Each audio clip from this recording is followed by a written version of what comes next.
जल्दी उठो, धरती माता को प्रणाम करो। उड़ते ही धरती माता को प्रणाम, और यूं नहीं धरती माता को प्रणाम, इस धरती को बोलो कि मैया मैं इतना पापी हूं, हे धरती माँ मैं इतना पापी हूं, मेरा बाहर तू सहन कर रही है माँ, तुमसे दयालु कौन होगी माँ, तुमसे दयालु कौन होगी। हाँ, और एक बात और लगे हाथ सुन लो, अगर प्रणाम की बात आई है तो माताओं को कभी भी पसर कर लेट कर प्रणाम नहीं करना चाहिए। माताओं को कभी भी पसर कर यूं, क्यों माता के वक्षस्थल का जिसने गोविंद को दूध पिलाया है वो भार पृथ्वी सहन नहीं कर पाएगी। उस माँ का ऋण कौन उतार पाएगा मेरे बहन भाई। तो माताओं को वैसे देखा जाए तो यूं ही प्रणाम करना चाहिए, भाव से प्रणाम करना चाहिए। माथा रखकर प्रणाम करो, बहुत कोई बात नहीं, लेकिन पसर कर लेट कर कभी प्रणाम नहीं करना चाहिए। ये अपने बेटे की बात आप ध्यान से सुन लेना। हाँ, एक बात, इसको विशेष बात को मैं कह रहा हूं, विशेष बात को मैं कह रहा हूं। और जब व्रत करो और जो सुबह उठो तो रोज, व्रत के दिन नहीं तो व्रत के दिन तो करो ही करो, इसके अलावा रोज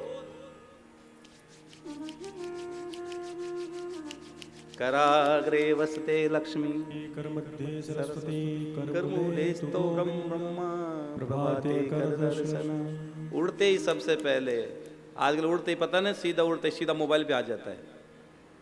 सोता सोता आदमी रात को कितने मैसेज आए, कोई इंपॉर्टेंट तो रह तो नहीं गया। उठो यार उठो, उड़ते ही सबसे पहले इन हाथों में सब कुछ है, इन हाथों में सब कुछ है। कराग्रे वसते लक्ष्मी, यहां सब कुछ है। दर्शन करो, धरती माता को प्रणाम करो, और फिर खड़े हो और फिर अपने माता पिता को प्रणाम करो।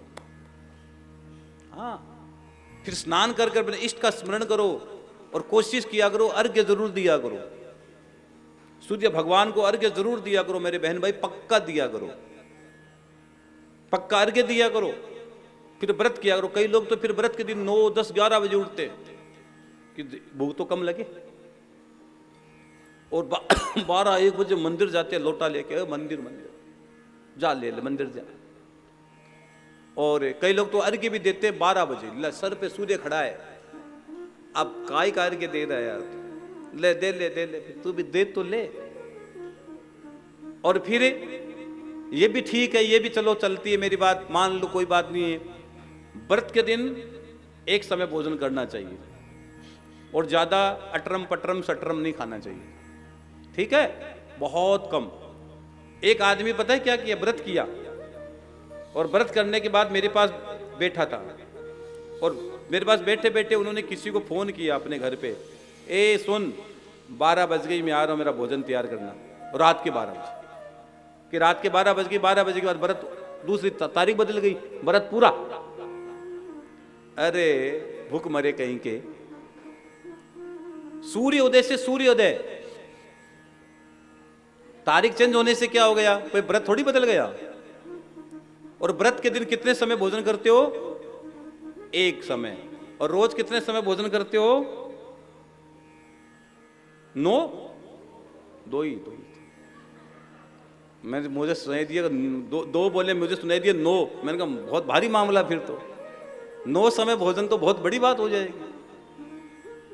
9 समय भोजन तो करना बहुत बड़ी बात हो जाएगी। तो मेरे बहन भाई सुनो, 2 टाइम भोजन करते हो, एक टाइम का भोजन आपके घर में बचा कि नहीं बचा, व्रत किया एक टाइम का भोजन बचा कि नहीं बचा, वो भोजन बचना नहीं चाहिए। वो दूसरे दिन किसी कर्तव्यनिष्ठ ब्राह्मण को, अगर कोई जरूरतमंद है उसको वो भोजन करवाओ।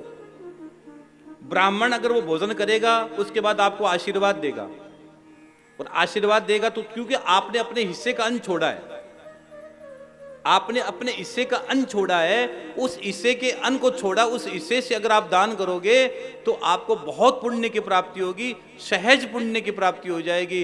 इसमें तनिक भी संशय नहीं है, तनिक भी संशय नहीं है।